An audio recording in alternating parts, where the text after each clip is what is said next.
There's so much text in today's world. Pretty much none of us have enough time to read all the things we wish we had time to. So one of the most exciting applications I've seen of large language models is to use it to summarize text. And this is something that I'm seeing multiple teams build into multiple software applications. You can do this in the ChatGPT web interface. I do this all the time to summarize articles so I can just kind of read the content of many more articles than I previously could. And if you want to do this more programmatically, you'll see how to in this lesson.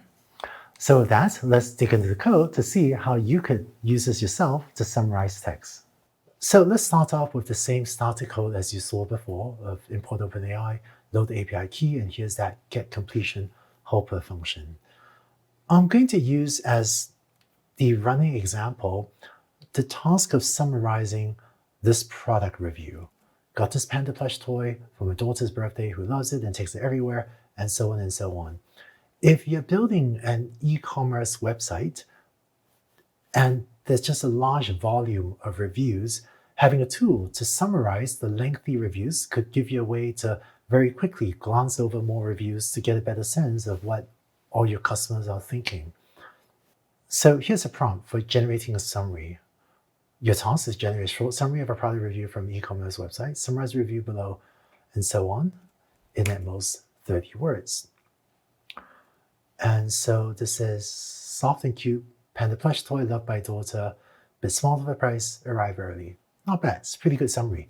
And as you saw in the previous video, you can also play with things like controlling the character count or the number of sentences to affect the length of this summary. Now, sometimes when creating a summary, if you have a very specific purpose in mind for the summary, for example, if you want to give feedback to the shipping department, you can also modify the prompt to reflect that so that it can generate a summary that is more applicable to one particular group in your business.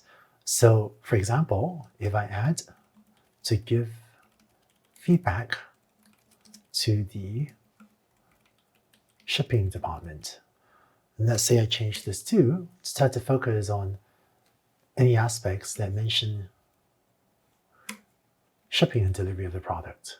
And if I run this, then again, you get a summary, but instead of starting off with soft and cute panda plush toy, it now focuses on the fact that it arrived a day earlier than expected. And then it still has, other details then.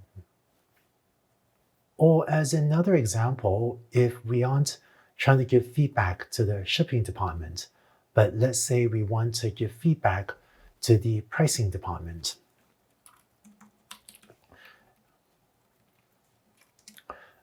So the pricing department is responsible for determining the price of the product, and I'm going to tell it to focus on any aspects that are relevant to the price and perceived value. Then this generates a different summary that it says, maybe the price may be too high for a size. Now, in the summaries that I've generated for the shipping department or the pricing department, it focus a bit more on information relevant to those specific departments. And in fact, feel free to pause the video now and maybe ask it to generate information for the product department responsible for the customer experience of the product, or for something else that you think might be interesting to an e-commerce site. But in these summaries, even though it generated the information relevant to shipping, it had some other information too, which you could decide may or may not be helpful. So depending on how you want to summarize it, you can also ask it to extract information rather than summarize it. So here's a prompt that says your task extract relevant information to give feedback to shipping department. And now it just says product arrived a day earlier than expected without all of the other information, which was also helpful in a general summary, but less specific to the shipping department if all it wants to know is what happened with the shipping. Lastly, let me just share with you a concrete example for how to use this in a workflow to help summarize multiple reviews to make them easier to read. So here are a few reviews. This is kind of long, but here's a second review for a standing lamp. Need a lamp for my bedroom. Here's a third review for an electric toothbrush. My dental hygienist recommended. Kind of a long review about the electric toothbrush. This is a review for a blender when it said, said 17-piece system on seasonal sale, and so on and so on. This is actually a lot of text. If you want, feel free to pause the video and read through all this text. But what if you want to know what these reviewers wrote without having to stop and read all this in detail?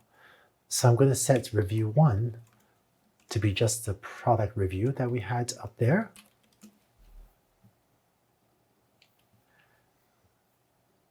And I'm going to put all of these reviews into a list. And now if I implement a for loop over the reviews. So here's my prompt. And here I've asked it to summarize it in at most 20 words. Then let's have it get the response and print it out. And let's run that. And it prints out the first review is that Panda toy review, summary review of the lamp, summary review of the toothbrush, and then the blender. And so if you have a website where you have hundreds of reviews, you can imagine how you might use this to build a dashboard to take huge numbers of reviews, generate short summaries of them so that you or someone else can browse the reviews much more quickly, and then if they wish, maybe click in to see the original longer review. And this can help you efficiently get a better sense of what all of your customers are thinking.